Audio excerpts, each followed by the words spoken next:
So guys, आज के दिन मार्केट में फिर से गिरावट और बीएसई लिमिटेड आज फिर कॉशियस देखने को मिला। सेबी के नए रूल्स और रेगुलेशन और स्पेशली फ्रीक्वेंट स्टेटमेंट्स जो है सेबी की तरफ से वो ज्यादा इंपैक्ट डाल रहे हैं, क्योंकि जितने भी नए चेंजेस आने वाले या आ सकते हैं वो ज्यादातर ड्राफ्ट में है या पर सिर्फ अभी के लिए स्टेटमेंट्स है। कहीं भी कोई कंक्लूजन नहीं है, जिसका प्रेशर मार्केट पर भी देखने को मिल रहा है और एफआईएस की इंडियन मार्केट में एंट्री होने के बजाय एग्जिट ज्यादा देखने को मिल रहा है। सेबी फाइन लाइन क्रिएट करना चाहता है 2025 के आखिर होने से पहले तक। इन्फोर्समेंट रूल्स और रेगुलेशन को टफ बनाना चाहता है, टाइट करना चाहता है जितने भी रूल्स हैं, स्पेशली डेरिवेटिव्स को लेकर के।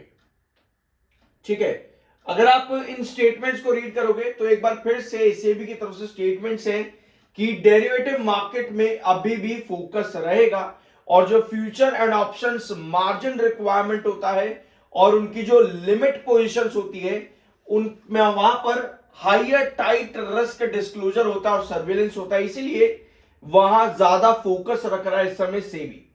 ऑल दो स्पेकुलेशन मार्केट में कई सारे हैं, जैसे वीकली बैंड डेरिवेटिव कॉन्ट्रैक्ट, इन सब चीजों को स्पेकुलेशन बहुत है अभी मार्केट पे। और ये जो नया स्टेटमेंट आया ना, ये कल ही के दिन का ही है। ठीक है, 28th of December, from giving firms more room to meet public share holding norms to share holding norm मतलब 75% क्राइटेरिया एंड 80% जो प्रमोटर का होता है 75%, उसके बाद पब्लिक का कितना होना चाहिए, उन वहां पर रूम पब्लिक को ज्यादा मिले, इसी के लिए कुछ चेंजेस हैं। तो ये पॉजिटिव है। इसके अलावा जो नेगेटिव्स है वो कहीं ना कहीं रिस्ट्रेंट क्रिएट करना और मार्जिन ट्रेडिंग्स में टफ एनफोर्समेंट बनाए रखना, ये है नेगेटिव अपडेट्स। और जैसे कि आप यहां पर देख भी सकते हो, कई सारे सीनियर एनालिस्ट और मार्केट एक्सपर्ट्स का क्या कहना है। सीनियर ब्रोकिंग एग्जीक्यूटिव का यहां पर क्या कहना है, there could still be more tightening in derivatives, major focus यहीं पर ही है। जेन स्ट्रीट के एपिसोड के बाद में जो एक्सपोज यहां पर किया गया है सूटेबिलिटी टेस्ट को और साथ में लॉन्गर डेटेड कॉन्ट्रैक्ट्स को लेकर के, इसी वजह से डेरिवेटिव्स पर अभी स्पेकुलेशन ये है कि टाइटन इनको किया जा सकता है, इनके रूल्स और रेगुलेशन को, और ये सब हो रहा है रिटेलर को स्ट्रांग बनाने के लिए। लास्ट वीडियो के अंदर हमने मार्केट एक्सपर्ट्स जेफरीज के बारे में बात करी थी कि इन्होंने अपना टारगेट 2930 से कट करके कर दिया है 2850। ऑल्दो पहले भी इन्होंने होल्ड की रेटिंग रखी थी जिसको इन्होंने मेंटेन किया है। सो मार्केट एक्सपर्ट्स कंपनीज को लेकर के, बीएसई को लेकर के पहले ज्यादा बुलिश थे, ऑल्दो अब इन्होंने टारगेट कट किया है, बट स्टिल अब अगर हम प्रेजेंट लेवल से देखो तो स्टिल टारगेट ऊपर ही है, रेटिंग अभी भी होल्ड की है। और इन्होंने कंपनी के कैपिटल मार्केट के बारे में स्टेटमेंट्स दिए थे और साथ में कंपनी के एनुअल कंपाउंडेड ग्रोथ 28 से 33%, जिसको हमने लास्ट वीडियो में डिस्कस भी किया है, जरूर जाकर के देख लेना। लेकिन अगर हम कंपनी को लॉन्ग टर्म पर्सपेक्टिव से देखें, जो आपके कई बार कमेंट्स आते हैं कि लॉन्ग टर्म ले लो, लॉन्ग टर्म के लिए तो अच्छा है ही, तो उसके लिए जरूरी है कंपनी का फिस्कल ईयर बेसिस पर ग्रोथ कैसा है। अगर हम कंपनी का प्रॉफिट ग्रोथ देखेंगे ना, तो आपको क्या नजर आएगा, यहां पर कंपनी ने प्रॉफिट दिया फिस्कल ईयर 24 में 772 का, जो कि एक बड़ा ग्रोथ है 2023 के कंपैरिजन पर। 772 पर आई कंपनी 206 से, यानी कंपनी का जो ग्रोथ है फाइनेंशियल ईयर 24 के अंदर कितना चले जाता है, 23 से 24 में 351% से ज्यादा का ग्रोथ कंपनी ने शो किया और 24 से 25 में कंपनी ने 47.66% का ग्रोथ शो किया। तो ये है कंपनी का एनुअल कंपाउंडेड प्रॉफिट ग्रोथ, यहां पर आप कह सकते हो इसको, पिछले 3 फाइनेंशियल ईयर्स के अंदर। और 26 के मिड में अभी कंपनी 1807 पर है, यानी कितना इंप्रूवमेंट दिया पिछले क्वार्टर से, पिछले साल के आपके प्रॉफिट से। अभी जो इंप्रूवमेंट अराउंड 500 करोड़ के आसपास का है, लगभग 500 करोड़, यानी इस समय कंपनी लगभग 40% के ग्रोथ पर है। अभी 2 क्वार्टर बाकी है, यानी कंपनी में हाई पोटेंशियल है कि कंपनी पिछले साल के ग्रोथ से 47.66% के ग्रोथ से एक बड़ा ग्रोथ, इंप्रूव ग्रोथ कंपनी देता देखने को मिले। तो यहां पर एक्सपेक्टेशन कंपनी के ग्रोथ से हाई रहेंगी। इसके अलावा कंपनी का अगर आप एनुअल रिवेन्यू ग्रोथ देखोगे एंड प्रॉफिट आफ्टर टैक्स, तो वहां पर भी हर साल कंपनी एक बढ़िया इंप्रूवमेंट शो कर रही है, स्पेशली ऑपरेटिंग इनकम पर।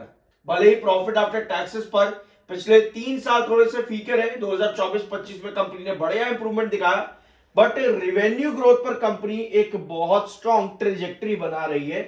ये होता है लॉन्ग टर्म पर्सपेक्टिव, जब भी आप लॉन्ग टर्म के लिए जा रहे हो। लेकिन लॉन्ग टर्म में जब भी आपके पास इस तरह के स्टेटमेंट्स बीच बीच में आते हैं तो वहां पर सेक्टर और कंपनीज पर प्रेशर पड़ता है। तो लॉन्ग टर्म में जब इस तरह की खबरें मार्केट्स पर आती हैं और उसका इंपैक्ट आपकी कंपनीज पर पड़ रहा है, दैट मींस लॉन्ग टर्म अगर आपको बने भी रहना है तो आपको एक्यूमुलेशंस करते रहना चाहिए इन खराब समों के अंदर, रादर देन कि हम कंपनी को बेकार साबित करें कि कंपनी खराब हो चुकी है वगैरह वगैरह। ये प्रॉपर टाइम होता है किसी भी नेगेटिव न्यूज में कंपनीज में एक्यूमुलेशन करने के, स्पेशली फॉर लॉन्ग टर्म, और अकॉर्डिंगली चार्ट भी साथ में इवैल्यूएट करना जरूरी है। 50.3 का एमएफआई है, 44.5 का आपका आरएसआई, टेक्निकल्स न्यूट्रल है और एफआईएस की सेलिंग अभी भी यहां पर बनी हुई है। पिछले 5 दिन से लगातार एफआईएस की सेलिंग है और आज के दिन तो एफआईएस है 2759 2759 करोड़ की सेलिंग आज के दिन करी है एफआईएस ने। तो आज बहुत बड़ी सेलिंग है क्योंकि पिछले सेशन में 317 करोड़ की ही सेलिंग थी एफआईएस की, तो आज फिर एफआईएस ने बड़ी सेलिंग करी है। इसके अलावा सीडीएसएल भी आज के दिन ड्रॉप गया इन स्टेटमेंट्स की वजह से, यहाँ पर मार्केट में भी गिरावट थी, ऑल्दो मार्केट भी रिएक्ट करता है इस तरह की स्टेटमेंट्स के ऊपर। एंजल वन भी आज के दिन गिरावट पर था, आपका एनएसडीएल और बिलियन ब्रेस ग्रो, इस पर तो आज के दिन वीडियो मैंने आपको दे दिया है। वेयर आज सीडीएसएल, एंजल वन और एनएसडीएल स्पेसिफिकली वीडियो चैनल पर अवेलेबल है, जरूर देख लेना। Q3 का प्री एनालिसिस भी आपको मिल जाएगा इन सभी कंपनीज का और साथ में चार्ट्स भी आपको मिल जाएंगे। आपके सीडीएसएल, बीएससी और एंजल वन, ये तीनों ही कंपनी सिमिलर चार्ट फॉर्म कर रही है, लेवल्स अलग अलग है जो कि चैनल पर अवेलेबल है। आज कॉशियसनेस यहां पर जरूर शो करी है 2620 पर, 2720 आपका रिस्ट्रिक्शन है, 2620 आपका बेस है, कंसोलिडेशन जोन पर है। अपने बड़े वेजिस पैटर्न के बाद में कंसोलिडेशन जोन बनता है, अगर पॉजिटिव स्टेटमेंट्स आते हैं तो ही आपका रिस्ट्रिक्शन ब्रेकआउट होता है, नेगेटिव स्टेटमेंट्स में आपके बेसिस गिर जाते हैं। किसी भी साइडवेज पैटर्न का एक टाइम पीरियड होता है जो डिपेंड करता है न्यूज कैसी आ रही है, रिस्ट्रिक्शन यहां पर बेस पर। सो कल का दिन इंपॉर्टेंट है, अगर आपके पास कल भी इसी तरह की पोजीशन बनती है जहां नीचे की टेल छोटी और ऊपर की टेल लंबी हो, तो यहां 2620 यानी कंसोलिडेशन बेस ब्रेक डाउन हो जाता है।